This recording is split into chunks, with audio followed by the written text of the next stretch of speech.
everybody, welcome to McFarland Minutes, our weekly podcast hosted by Natalie McFarland, me, and founder and president of McFarland Productions, and Scout Foster, our outreach marketing manager.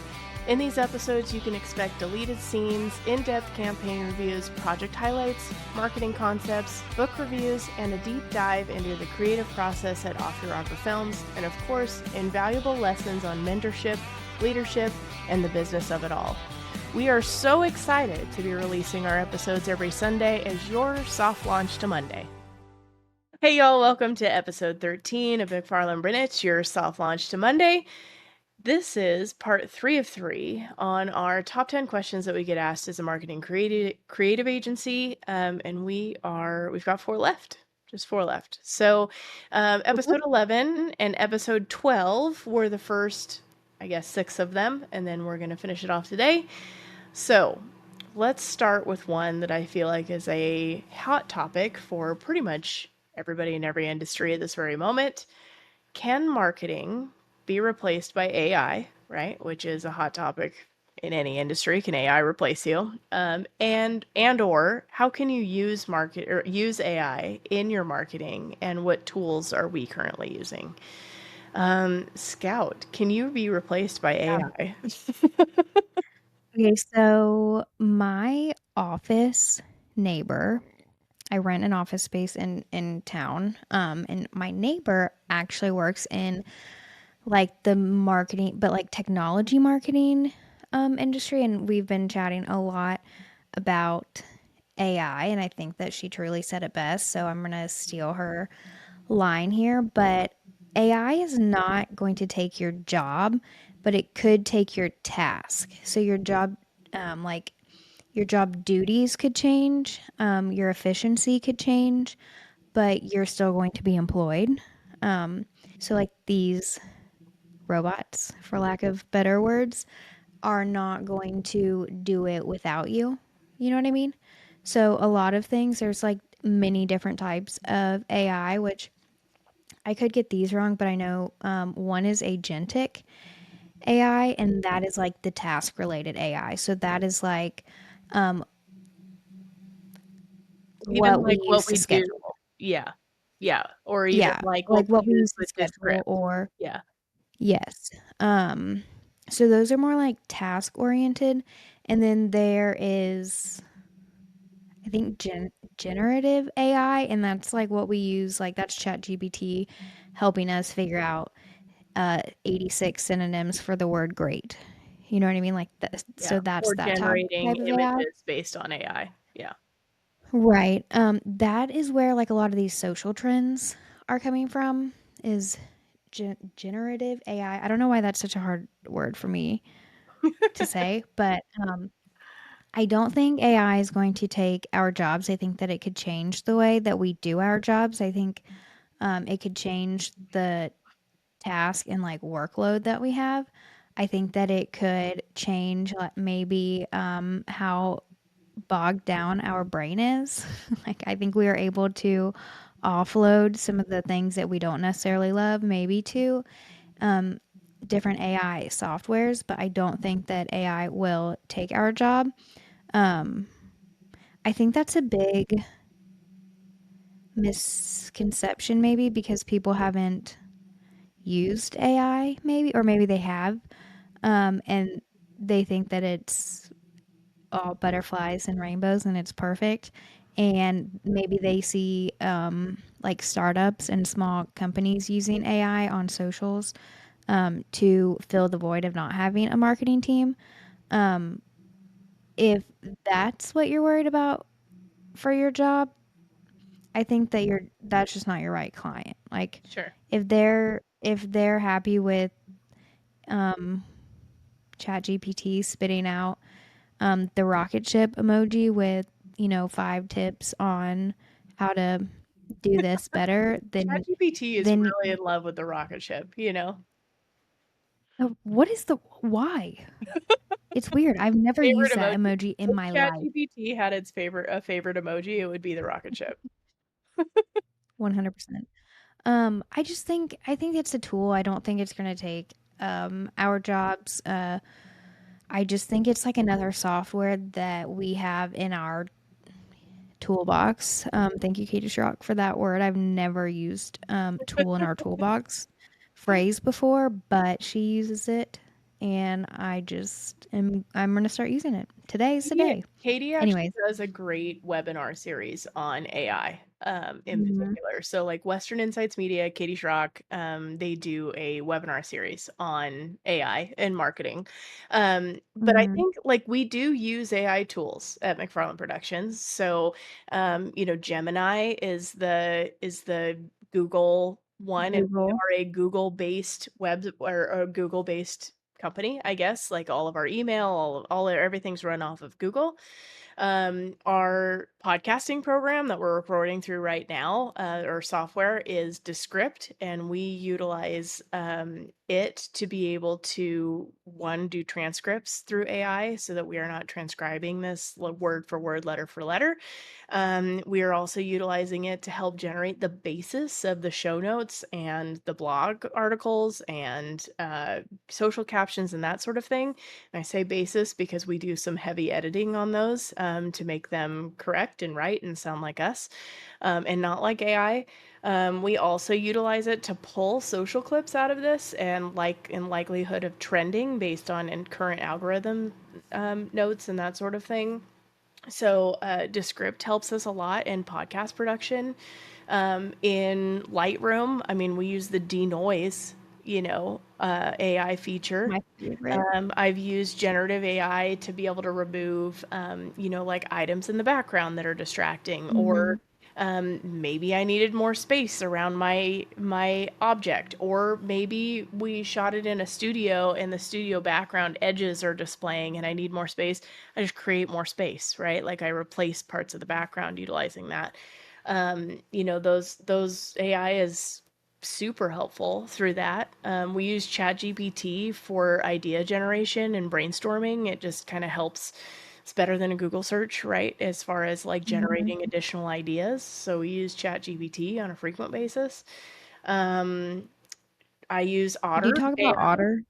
Oh, Yeah, okay. yeah. I use Otter AI as a note taker, and ClickUp has a AI as well that we're considering utilizing in our company. So AI, as you're saying, is definitely a tool, right? Like it is a thing that helps Yeah, us be slightly more efficient and also allows me to put my brain on the thing that's more important, right?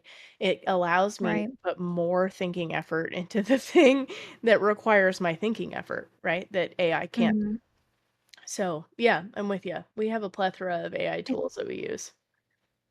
I think, the point of all this is it's really just another software, and as marketers, we use softwares for everything. You Yes. know, we have an email software, we have a website we have, like, 50,000 website It's, softwares, I feel yeah. like. So they all We come have together, social software, you know what I mean? Yeah, like, it's just another software, and you can use it as much or as little as you want, but I think if you're not using it, then you will fall behind on your marketing, tactics, but I also think that your employees or, if you are an employee and not an employer, like, you will also fall behind on that end of things if you're not using, AI softwares, like, Yeah.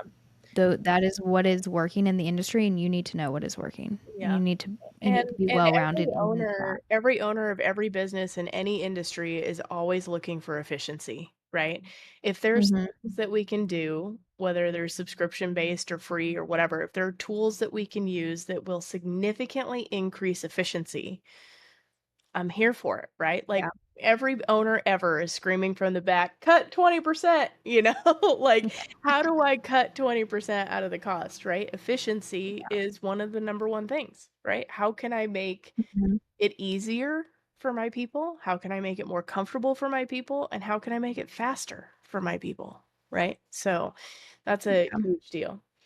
Next question. What makes good video marketing campaigns? And I think you're going to say, Natalie, this one's on you. I wanna say that. But that being said, you and I work together a lot on the thing that I think makes video campaigns most successful, and that is storyboarding before you go and film, Mhm. right? Mhm. If you're considering a company to do a video for you, right? If you're gonna pay a professional to come in, let us help you design that before we even get there so that we come Yeah. out with something that's worthwhile, right? Let's not Mhm. just slap a bunch of B-roll together, right? Gone are the days of B-roll reels being super impactful. I mean, I'm not saying Mhm. never do it, right? B-roll reels are great, but they are not the most impactful video marketing campaign style content, right? So Scout and I work together on that. We spend a lot of time getting to know the client. We want to understand who it is that we're targeting. What are the goals of this campaign? How can we best reach those people? How can we best reach those people on an emotional level, right? How can we connect with them like a friend, like a community member, like we're sitting in the same room with them, right? I think what really makes good video marketing campaigns is pre production and emotional ties. That's the two things. I like it. Yeah, I think, the pre-production work is really like that's the answer. But also like the pre-production work to me, we're thinking about like the audience, who's it for? What's our goal with the campaign? Why is it a video? Like there are several campaigns that don't utilize video. Maybe you're utilizing graphic or just like still imagery. So why are you choosing to do video? Like, are we trying to capture an audio? Like, those are all things that we map out in the storyboarding process, and I think that makes the campaign part of it a little bit easier because we've already thought about the like what measures campaign success in the pre-production, and Yes, we've shot for that, yes, and for we sure. like there the we don't always get to do the campaign work. Sometimes we just do the video part of a video campaign. So I think in the pre-planning is where like we really help less questions from the campaign team. You know what I mean? Or Yes, like less for sure. edits maybe too, It which we also really also love. helps align what the campaign team, if maybe it's us, maybe it's not us, what the campaign team Yeah. intends to do from a distribution standpoint with what it is that we're Hmm. gonna make, right? So those two things Exactly. work together. Yeah. Um, okay.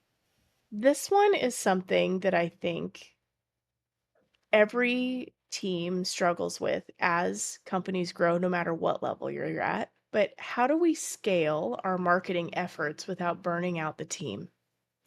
I think that this might be the most apparent in shouldn't we be doing all of these social platforms, Scout? I don't know if you and I have talked, but do you know that this is what I'm writing my master's report on? No, I Is didn't. burnout. Wow, You look at me okay, go. well, This is your topic. I'm just gonna shut up and listen. um, okay.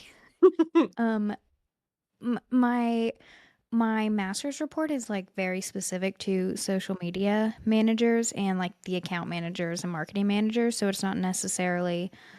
um it's not really to do with I don't know, maybe it is like to scale, but in my research that I haven't really started yet, but my plan for my research is like the account managers for smaller companies just because that's who my connections are and things. But a lot of things that I have figured out through reading is I think it goes back to we can work 24/7. So a lot of our stuff is on our phone, so we could be off, but we're going to get the notification and we're going to be like, "Oh, got to answer that. Oop, oop, we have a DM and we have a tag here and you know what I mean? It could be 2 a.m. and you're I don't know, you're peeing in the middle of the night and you just grab your phone as a flashlight, but then you see all these notifications, so then you're sitting on your toilet at 2 in the morning working when you should really probably not work at 2 in the morning after you just woke up, but that's a topic for another time. But I do think it is all of the different platforms that we should be on.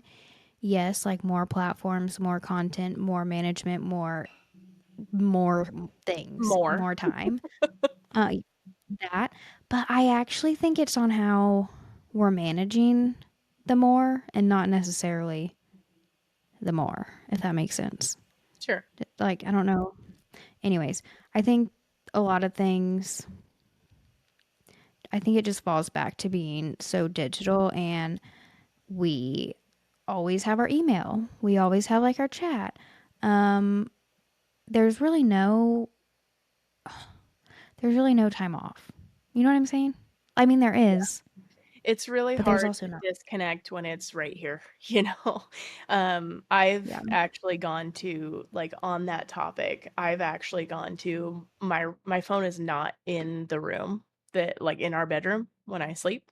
Like Mhm. it's I plug it in downstairs. So like Mhm. I don't even have it in the room so that I don't have the I'll just check email real quick thing, you know? Like Mhm. that stops me from being able to do that. And like just that change where I'm able to just like all I'm doing is sleeping right now, right?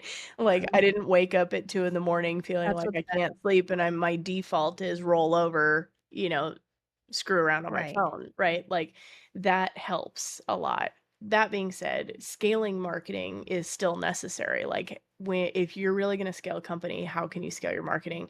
I think that it is in the tools that you select and at the rate that you are adding new things, right? So like we started the podcast this year adding the podcast, our number one thing was, okay, yeah, but we need a tool that can really help us with this. Like that this is not Mhm. something we can add on without adding another person if we don't have a tool that significantly helps us get this thing done.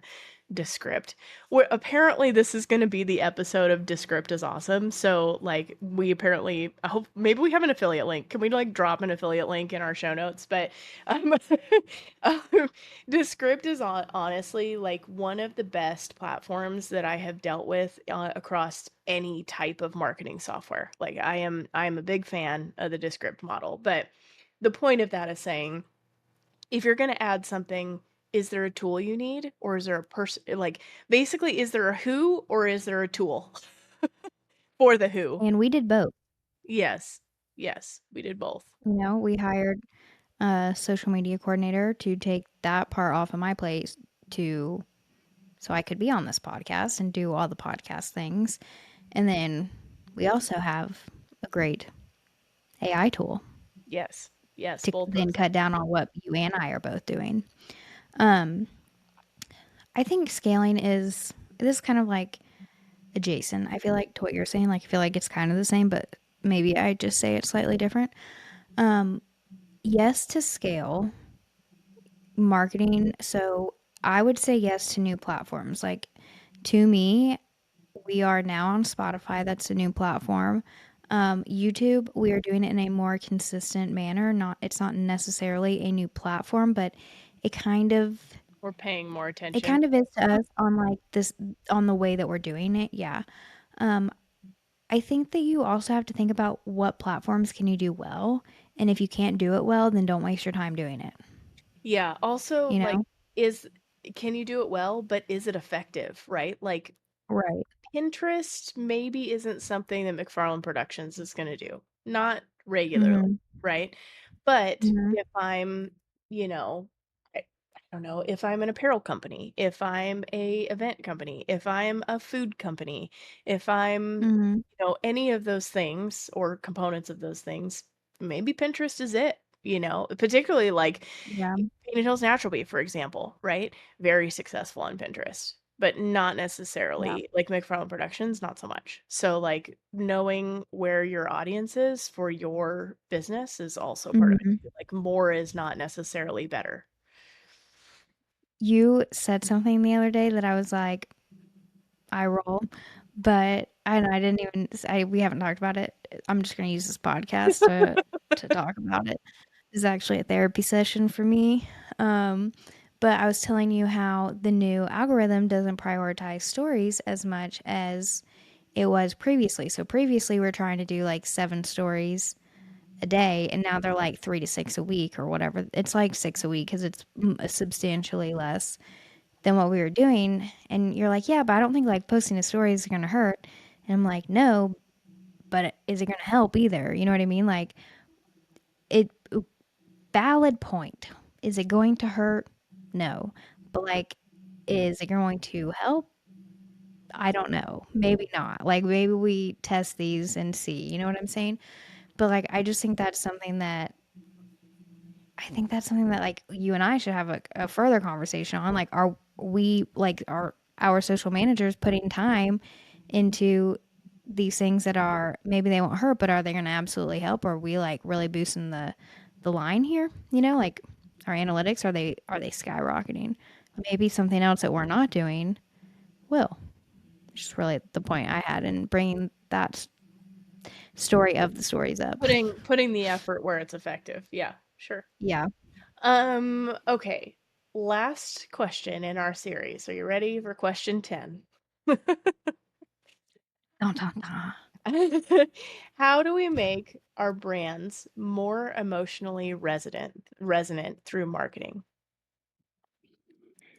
I think that goes back to like our people first mantra. Like we are people, so we should be able to talk to people, not just constantly be like, buy this or, you know, which we say this all the time. So like I don't want to say it again, but like I do think that it's incredibly true, you know? Like just your marketing should be personal and you should be talking to like an old friend in any of your marketing that you do, regardless of your voice or tone. Like, you know your friend and you know what voice and tone that they will resonate with, Yeah. you know? So I don't know. I think it just goes back to like the way that you present yourself should be personal to who is like receiving that content. Yeah. I think, something that you can think about is like, how can I talk about how my customers are actually utilizing our product or service, right? You have a great example about rubber boots. I can't remember if we've done that on the podcast or not. You did write it in your article, our guest article for Of the West.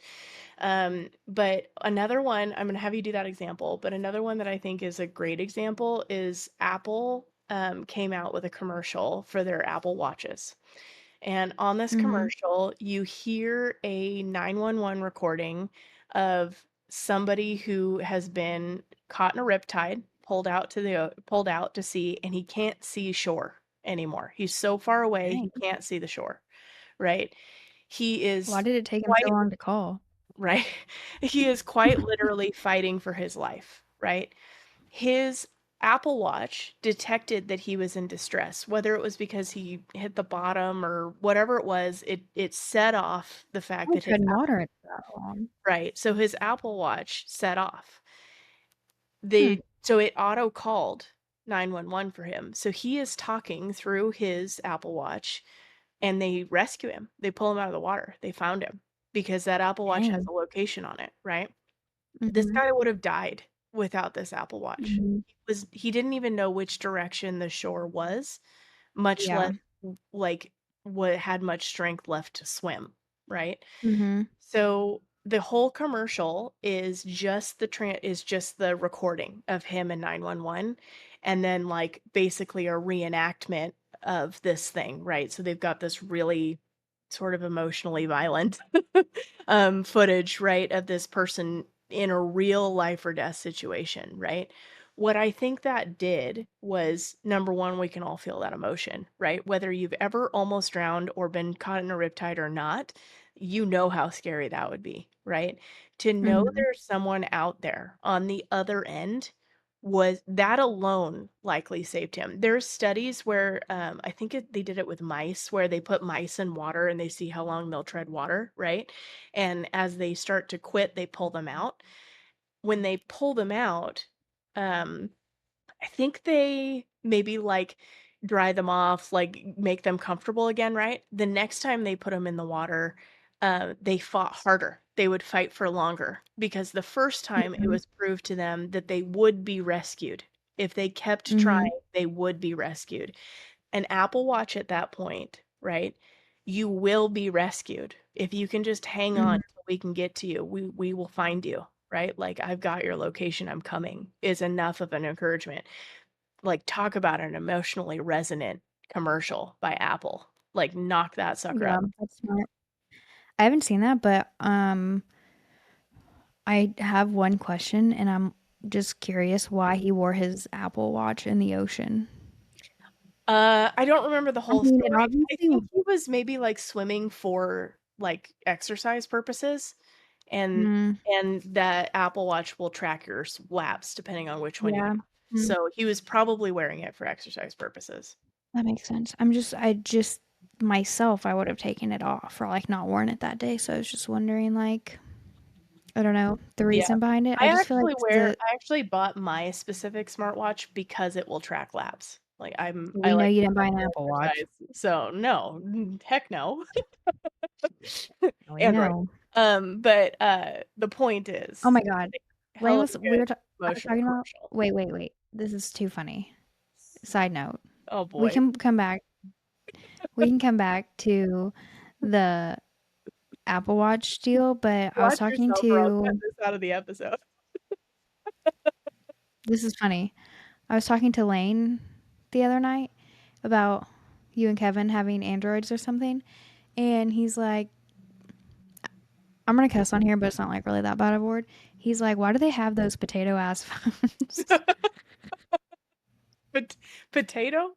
Potato ass Potato. phones. Yeah. And I was Wow. like, you can cut this out if you feel like you need to. I just wanted to tell you that. I don't necessarily We'll, have to tell the entire podcast audiences, but we'll get into it the was Apple definitely hilarious. Android debate probably Maybe on one. that's a episode whatever is after this. Where that's gonna Anyways, be a long episode. Anyway, so tell me your rubber boots example because I think this is a great example of how you can emotionally like take something that's like pretty emotionally mhm. nothing, right? Like rubber boots or rubber boots, but you can like apply an emotion to the product. Yeah, I think I have told this on one of our other podcast episodes because I remember pulling the short for it, but I'm going to tell it again because it does fit really well here. Okay, so we bought Lane a pair of rubber boots, I think, for Christmas. Lane was like, these are really great rubber boots, like you might like them because it took me a little bit to find some boots that I like rubber boots I liked. The problem is my calves are too big. Thank you to the Baker family. My calves are too big. So like the knee high rubber boots, not good for me. So anyways, took me a long time to find rubber boots that I like. And so we bought Lane some for Christmas. He's like, I think you'll like these. Um, they're heating up lunch in here and it smells really good. Sorry. Um, I went on their website to like look into these rubber boots. And as I'm reading, I'm like, I don't know anything about what these rubber boots will do for me other than hopefully keep my feet dry. So I ended up ordering them, wearing them. I still have my OG pair. They're really beat up, but what I do is I really wear them to feed our bottle calves. It's like mainly the use I get out of them. And I kept thinking back to how they would be like in their website description, um, made with 87AA grade rubber. I don't even know if it's 87AA, but like it was something like that. And I'm like, Some literally no technical one. rubber term. I'm like, no one knows what that means. Like, can you just say like guaranteed to like keep your socks dry? Because like we all hate wet socks. And then I was like, and then there was another one that's like made with XYZ type traction. And I'm like, okay, so do I have good traction or do I not? You know what I mean? Like, If I you've don't ever know. been in a slickery, slippery, sloppy calf barn, Right, right. staying upright is So important. what I would have said instead is, I don't know, maybe you can run on wet grass and not slip and bust your butt. You know what I mean? Like put it into like a story for me. You can climb up a wet panel. I don't know, like all these other different ideas to not be like XYZ traction because I don't know what that means. Um, anyways, the point of this is if you talk about how your product will benefit someone else's life, that's going to be an emotional tie. You can talk about the bottle cap. You can talk about I don't know, saving life. Like I am talking about like saving the life of this bottle cap, but it could literally be for anything. Emotional, like maybe you talk about a father-son fishing trip in these rubber boots. Maybe I don't know, like the list literally goes on, but like don't tell me that don't give me the technical term because most people buying your products don't know. Like, yes, you are the expert, so you know the technical terms, but the people who are buying don't. And I think that's hard as experts. Like, we do forget that because it's so second nature to us. But I think you have to think about where your products are going, or I mean, it can go for your services too. But like, you have to think about the end placement almost Don't tell to, me a feature, tell me a benefit. Apply it to yeah. how it will actually work in my life. Yeah, Kevin has a good one too, which he's not going to share with us here today, but it's something to do with like the Bluetooth in a car and then Oh, say yeah. instead of saying Bluetooth, it's hands-free or something. Yeah, I don't so, know. like, It's a good having demo. Bluetooth in a car, like, I think pretty much at this point, everybody standardizes that, right? But the real Mhm. reason to have Bluetooth in the car is to keep you undistracted. Maybe being undistracted saves your infant's life in the back seat, Mhm. you know, by being Right. able to pay better attention, so Bluetooth Right. saving babies, you know? Mhm. Just out But, here. like, applying it to something that is real world, like, sure, the features are great, but why did you even create that feature in the first place? Like, what's the point of the feature? Why does it matter? Yes. Yeah. Yeah. Yes. Like, why are Why you does it telling me this? matter? Who is it for, and how does it impact their lives? Yeah. Yeah. Cool. Why are you telling me the type of rubber it is? Why are you telling me the type of traction? Yeah. Why was that Because I important? don't know. Right. Yeah. Yeah. Cool. Anyways, Well, that's the top 10. I feel like we get a lot of we're questions done. as a marketing and creative agency, Mhm. but I think that those are the top ones that we are getting of late. If you guys have more questions for us, wish we would have covered something in this series, I think they can probably email us. You want to do info@mcfarlandproductions.com. If you've got a question that you wished we would Yeah. have answered in one of these episodes, maybe we can do an episode on it. We'll And consider. yeah, we'll talk about it. Pending your questions, right? We're gonna vet those. But yeah, we appreciate you guys tuning in. Hopefully you liked this series of the top 10 questions that we get asked as a marketing creative agency. This was part 3 of 3. Thanks for joining us.